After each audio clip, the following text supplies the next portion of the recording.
Welcome back to the weekend show. Who's your daddy? Yes, on today's program, we'll be talking about paternity fraud. Nigeria is the second highest ranked country which experiences paternity fraud. About 30% of Nigerian women attribute children who are not the biological parents of their children to setting men. Paternity fraud occurs when a mother names a man to be the biological father of a child when she knows or suspects that he is not the biological father. Paternity fraud is a crime in the UK and the US, and this criminal offense is punishable by setting years of sentence in jail. So today on the program we have Brian Dennis, who is a victim of paternity fraud. We also have Nike Adekunle, who is a relationship and marriage counselor. And very lastly, we have Tolu Lokbe, who is a father. Gentlemen, lady, thank you so much for joining us on today's program. Thank you. Brian, would you like to share your story with us? Okay, it happened 5 years ago, and so I wasn't married. Okay, so maybe it's different for me, but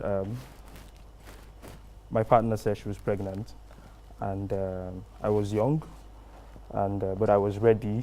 I felt I was ready anyway, and then there was a baby, and then there was responsibility all of a sudden, and I wasn't exactly prepared for it, but I had to do what I had to do. And then 1 year later, when I'm going to love a child, be a father that I wasn't ready to be, 1 year later, partner comes up and says, hey, I have a confession to make. You're not the father of the baby. And like, what do you mean I'm not the father? Like, the father was abroad shortly after I got pregnant, and I needed someone to be there and be a father and take care of me. And that was it. I was devastated, because a bit relieved, but more devastated. Why relieved? Because, as I said, I wasn't ready. And but I had grown used to the responsibility. I loved hearing the baby cry. It was a new experience. It was a fun experience. It was a learning experience. And then while I was looking forward to teaching the baby how to do father baby stuff, and then the responsibility was taken away from me. I wasn't, as much as I wasn't ready for it, I wasn't ready to lose that responsibility too. So it was traumatic. It was heartbreaking, to say the least. I'm sure. Yeah. So what was your reaction? Because from our research, we saw that some men still choose to be present in that child's life. What was your reaction to that? What was the next step for you? Well, the way it happened, I couldn't even fight it, because suddenly the real father was around to take charge and get married and do everything and take his family back abroad. And it wasn't something I could fight. Of course, I named him, and then I found out later the name was changed, which was of course traumatic again for me. So I was powerless. It hurt me. Well, life has to go on. So sorry to hear that. Nike, you're a relationship and marriage counselor. How often do you experience cases like this? You know, it's quite often these days, because it can be attributed to, you know, the harsh economic realities of our time.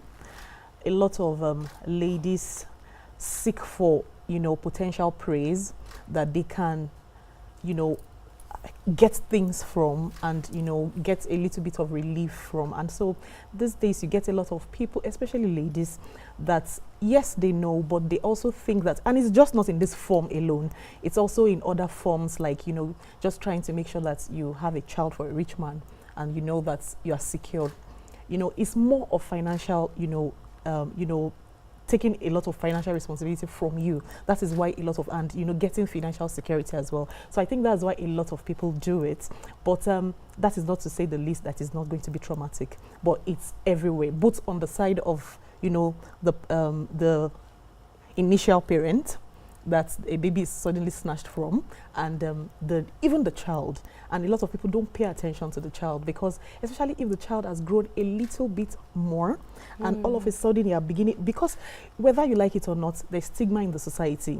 And a lot of people point at that child, oh, this child that was this person's child before, but it's no longer the child. Some women don't think deeply about this, and it's not just women, but mostly women, that they don't think about all the other consequences that come with their action, but what they want in the immediate is financial relief, and once they get it, they don't think deeply about how it affects elder people around them. So it's quite common and rampant these days. Is paternity fraud a criminal offense in Nigeria? Because as I said when I was opening the program, it's punishable by law in the UK and in the US. But I see that the family court in Nigeria has not. I haven't seen cases like this being talked about in the family court. I'm not certain if it's a criminal offense or not in Nigeria. But even if, who is enforcing it? Because usually we have problem with enforcement in Nigeria. So even if, I can't tell really if it's a criminal offense, but no, since if I can commit a crime and get away with it, and there's nobody enforcing the law, then it's as good as there's no law. So I really can't tell if there's a law that is, backing up. Tolu, you're a father. Yeah. How do you react to this? It could be quite devastating. When I was listening to Brian talking about this, there's this kind of connection you feel when you watch your child being brought to this head. There's this way you feel, the first touch, when you touch the child, right in the labor room, the look in the baby's eyes, the connection you feel. Only for that to be taken away from you, probably 1 or 2 or even 10 years later, it could be quite devastating. And most times, people can't just let go.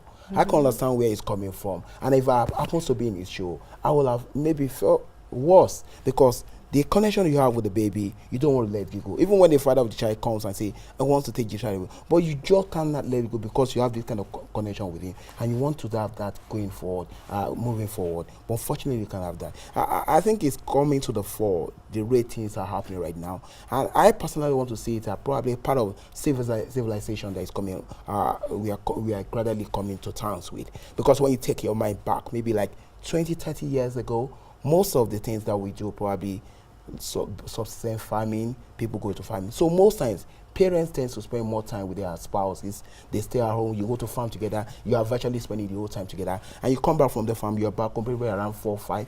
You spend time with your children, you spend time with you have time to copulate. But these days, we don't have that time anymore. People work from 7 to 7. They don't have time to even sit down with their spouses, to have chit-chat, to talk together. And in the process, the woman feels abandoned.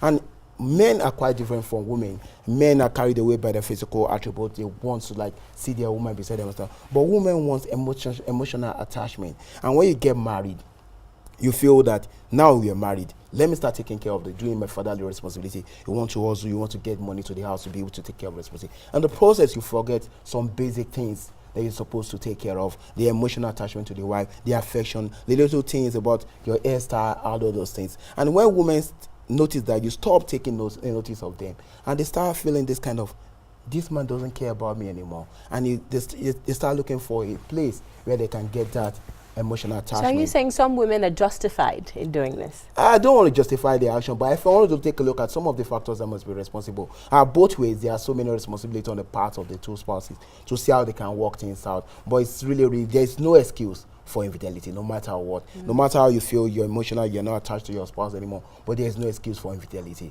But that's this reality that is staring us in the face, because it's happening week in, week out, and it's every day in our eyes. But we also need to keep working. But one thing people need to realize, that once you get married, that's not the end of the world. There's so much work to be done. And I think with this is your paternity for cropping up. Most people need to realize they need to keep working at their marriage. And I'm also learning to do that. I need to keep working at my own marriage too, if I really want to make it work. Because it's happening. Because when it happens, you can't just imagine it. Because you feel cheated, you feel there's something that you claim that it's your own, it's no longer yours. And you just can't imagine it. And most times, most relationships end in divorce, and people can't forgive each other anymore. Because when you see each other later in life, you can, this person who did this to me, and just don't want to forgive. And people can go to the extra mile doing so many bad things to each other. And we need to stop that. We need to curb that from happening again. But how do we do that? Those are the major questions that we need to find answers to, so that this thing could not become a recurring cropping person. up, because we see it happen to women. A lot of married women, their husbands go out, you know, have affairs, have children outside of their marriages, and the women usually deal with it. You know, they take it as, okay, it's just a part of life. I need to endure. I think endurance is one of the common factors that a lot of women talk about when it comes to marriage. But when we see issues of paternity fraud, it's such a taboo. You know, a lot of men don't want to think about it. They don't want to talk about it. They don't want to react to it. They're saying, you know, we went out on the streets and asked people, and they said, if that happened to me, I would totally divorce my wife. So what's the solution to that? Because we kind of see, you know, a double standard for men and women in cases of infidelity that leads to children. But, you know, when it comes to paternity fraud, mind you, it's not only about married people. Like you said, he wasn't married. And when you now get to, and you know, you can imagine the way he felt when that happened to him. So imagine in a marriage situation, when you now have a child, your parents are involved, you know, all of those things, you know, probably the people in your office, they know that you would christen your baby and all of that. You know, sometimes marriage is just more than the two people involved. It is about the community, especially in Africa where we are very communal. And so I would say that when it comes to infidelity, like you said, there is no justification for infidelity. But truth also is that in our climb, it's very easy for us to talk about, you know, what someone did, actions and reactions, and judge cases based on actions and reactions alone. There are a lot of things that are going on internally that makes you, you know, prone to certain mistakes. And you mentioned some of them, but that's not just the only thing. I might be in a relationship with someone that is emotionally unavailable. What do I do at that point? I might be in a relationship with someone that does not understand. Sometimes just being listened to and feeling understood is enough for someone. Sometimes you even want to unburden to someone. It's not about you providing for me alone. It's not about making sure all my needs are met. It's more than just that. I need to be able to talk about my emotions, how I'm feeling per time. And really, you know, in this climb, you don't talk about our emotions. And because we don't talk about emotions, a lot of people say Nigerians are rugged. It's not true. We began to witness increase in depression, increase in people doing nasty things as a result of depression. But some time ago, somebody will say that in Nigeria, we don't feel depressed. It's just one of those things that's somebody born for you. And so, you know, all those kind of arguments. But it's time to begin to pay attention to our emotional health. And someone that is really, truly compatible with you. Before you even get married at all, know that the person that I want to get married to is someone that is worthy of me. Because a lot of us don't give ourselves that value to know that I deserve something and I'm looking for that something. But a lot of us settle for what's available because we're looking at our time clock or something, you know. So we need to be able to know that, yes, this person qualifies to go with me on this journey called marriage, and I want to be with this person. This person suits me in, you know, 360. I can discuss intellectually with this person, because some men, it's about not being able to intellectually connect with their spouses. But there's the argument that people change during marriage. So yes, if you see all these characteristics that are endearing to you, the characteristics that you like and you believe you're connecting to, then all of a sudden you get married to the person and he or she a complete 180, and you're like, wow, I never knew.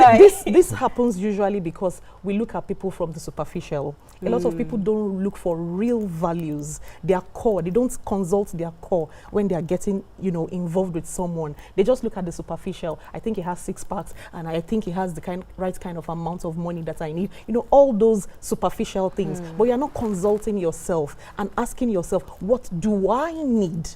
What do I really need in this person? So when you consult your core, and on the basis of that, you're now looking for who attracts, who fits in, based on my own core, then I think you'll be making less mistakes, because a lot of us know how to pick all the wrong things, and the things that matter before marriage don't matter anymore after marriage. You see a lot of us that got married to dark, handsome, you know, all of those things that we were looking for. Our friends Six packs. Yes, our friends must be very proud of him and all of those, and we were very particular about our friends getting wowed. But after marriage, all of them go home, and you are the one that has to face living with him. So Brian, very lastly, To the victims who are watching today and don't know how to deal with this emotional trauma that this paternity fraud has caused them and their families, what advice would you give them?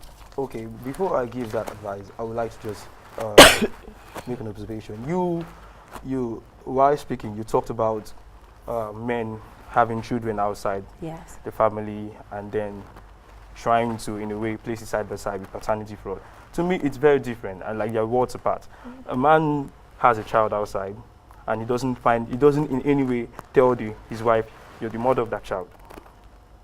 Okay, he doesn't. But a woman, if it will be the same if a woman is pregnant and says, Oga, this baby is not your own. That would remove the comparison for me. And then Auntie here talked about women doing most women doing it for financial purposes. We've heard stories of men, very rich men, who maybe because of some circumstances at home have to do some blood donation to their children and then realize that one of them isn't theirs, and then they do 2, 3, 4 and realize that all the children are not theirs. So I think that's not financially related. That's a whole different thing. So my advice to people that have gone through stuff like what I've gone through is that, do I think I can advise them? Well, it's hard because it feels like someone that you used to love, that belonged to you, suddenly doesn't belong to you anymore. And it's like breaking up with someone and still loving the person, but you're not allowed some privileges anymore. That's how it feels.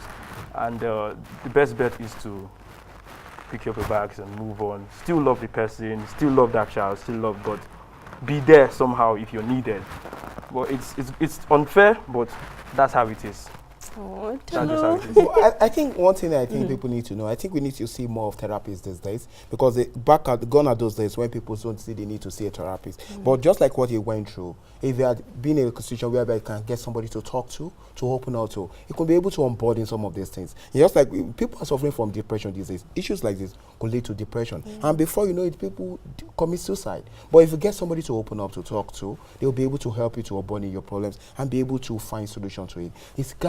The world is becoming global day by day. It's becoming more civilized. So many things that we don't used to do in the past is happening these days. So we need to find a way to deal with it. So that, because in men's situation, they can be able to, they keep flaunting it around. They can commit series of infidelity, and society doesn't see anything bad. But when it happens to women, society sees it differently. But things are changing, because now we have baby mamas all over the place. People give birth to superstars and stuff. Give birth to have copulation with superstars and give birth to without being married. So many things are happening right now, but we need to find a way how to do, as the society is evolving, how best to handle situations when it crops up. And that's the more reason why people need to see psychologists, people need to see therapists when issues like this crop up, so they can be able to do it. But most importantly, people need to pay attention to their spouses. When you're married, don't think that's the end of it. There's so much work to be done. There's need for you to give attention to your spouse, so issues like this will not crop up. And even if you are single, you are going to have a girlfriend or a boyfriend, you also need to pay attention to that person to show the sense in being with you and have a child of yours. Tolu, Nike, Brian, thank you so much for your time. Well, if you're watching, as you heard, please seek help. Please seek the shoulders of a therapist or a loved one to speak to about this. It happens, as I said earlier on in the program, 30% of Nigerian households or people actually experience this paternity fraud. So talk about it, lift the burden off your shoulders, and seek the professional help that you need. We'll take a short break right now. When we return, the political segment of the weekend show. Don't go anywhere.